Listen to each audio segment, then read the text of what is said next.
So first, I wanted to say how important it is and why it is so relevant for us to be discussing reparations, reparatory justice in the context of a regional mega festival on the arts.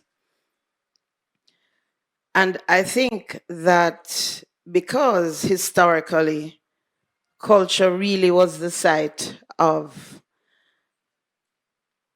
the most brutal suppression, cultural erasure. If we really think about it, as Africans, people of African descent, for Africans to have survived that brutal system of enslavement, chattel slavery, the transatlantic trafficking of Africans, we had to be a deeply spiritual, deeply cultural, strong people to still be here after that kind of genocidal policy of enslavement that was wrought against Africans. Really, perhaps the most staggering crime against humanity committed historically. So culture was targeted at many levels. Our spirituality could not practice, treated, denigrated as being evil, satanic. We could not use our languages. We couldn't use our names. Our family structures were under constant attack, separation, and of course, many of our cultural expressions. So the banning of the drum, later on the banning of carnival in Trinidad and Tobago, and even coming to the present, the ways in which the expressions of the people are always under attack of Africans. And so it means then that the process of reparatory justice really has to encompass that renewal in terms of culture.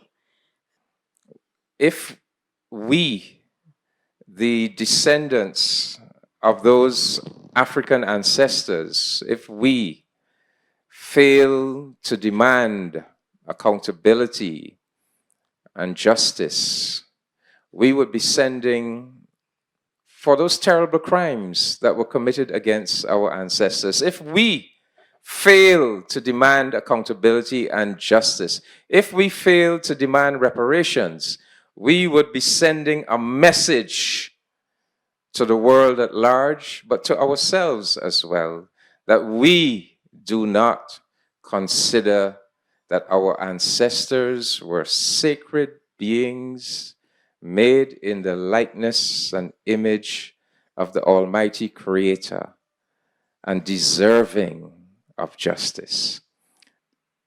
Restitution for us as a theater maker, because I think I'm more into practice.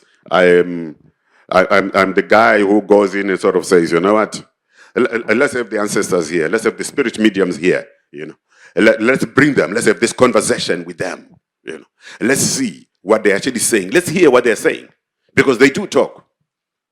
They do talk, and they actually raise these issues continuously and say, how can we then package their voices? How can we package their intentions and use this as an advocacy tool? So I'm so hoping that you'll be joining us in our advocacy journey so that at least we can open up the discussion and use practical examples, practical experiences using the creative economy to tell our story on a much broader level. I thank you. Reparations for women of African descent.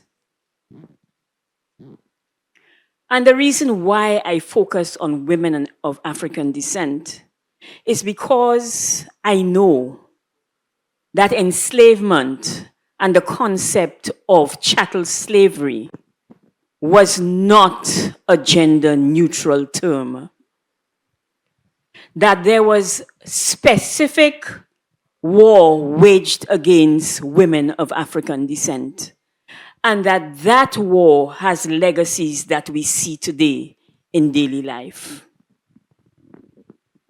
My first reason for doing this happened when I was at university here in Barbados at Caville, when my professor, who is now the esteemed Sir Hilary Beckles, said in a class, the only person who could reproduce an enslaved person was an African woman. Think about that for a second. So I thought to myself, and it was the first time I ever cried in a class, and I haven't cried since, because I was then determined to fight. I thought to myself that if I had been an enslaved woman, all of my generations would have been enslaved because of me as a woman. And a lot of the images that you see of African women, and after that, women of African descent in the literature, would focus on the negative.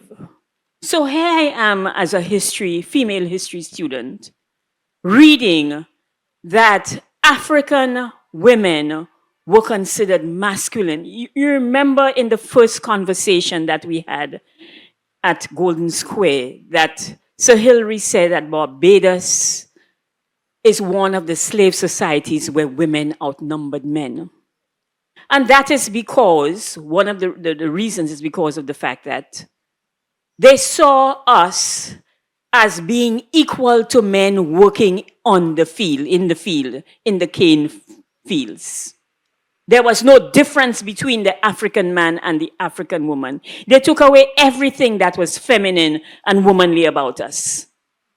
And we were these masculine beings able to go into the fields and work, to reproduce 1 second and back in the cane fields the next second, because we did not feel pain during childbirth.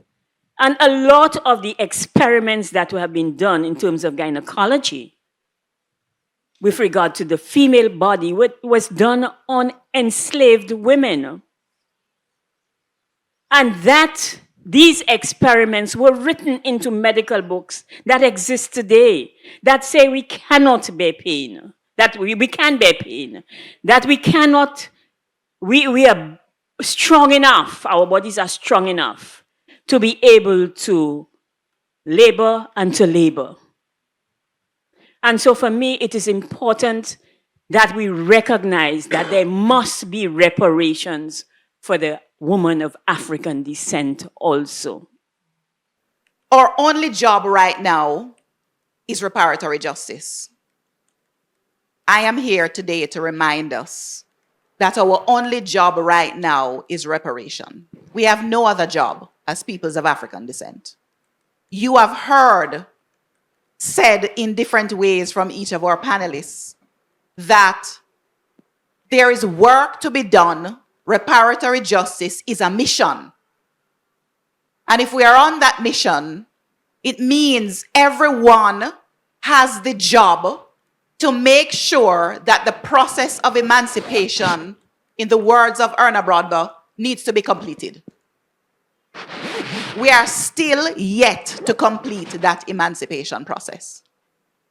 Many of us are living in mental slavery. This is why it's important that we're in this place and honoring Marcus Garvey in the way that we are through our words today. There is an umbilical cord that connects Marcus Garvey to the Caribbean reparation movement today.